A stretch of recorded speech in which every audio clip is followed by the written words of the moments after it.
সাত সকালেই নিয়ন্ত্রণ হারিয়ে উল্টে গেল পর্যটকদের বাস।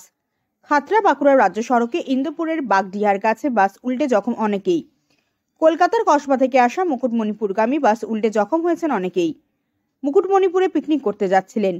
ঘটনাস্থলে ইন্দুপুর থানার পুলিশ পৌঁছিয়ে আহতদের উদ্ধার করে চিকিৎসার জন্য ইন্দুপুর ব্লক প্রাথমিক স্বাস্থ্য কেন্দ্রে নিয়ে যায়।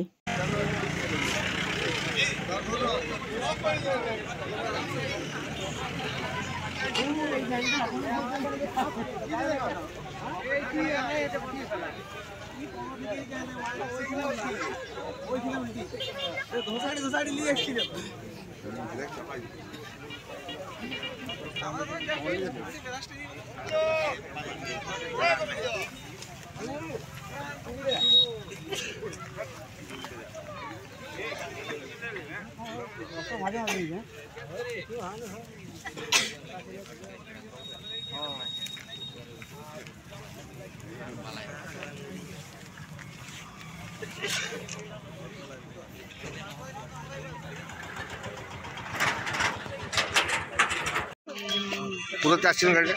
কলকাতা কসবা। কতদিন ছিল এখানে? কতদিন ছিল গাড়িতে? কতজন ছিলাম? হ্যাঁ, 65-70 জন ছিলাম। কোথায় যাচ্ছিলেন? আমরা মুকুটমণিপুর যাচ্ছিলাম পিকনিক করতে। হঠাৎ গাড়িটা এখানে মানে কিভাবে কি হলো? সামনে একটা বাইক যাচ্ছিল, এই অবধি দেখলাম বাইকটা ডান দিক বাদিক করতে করতে যাচ্ছিল, তারপরে অটোমেটিক গাড়ি ধরে নেবে।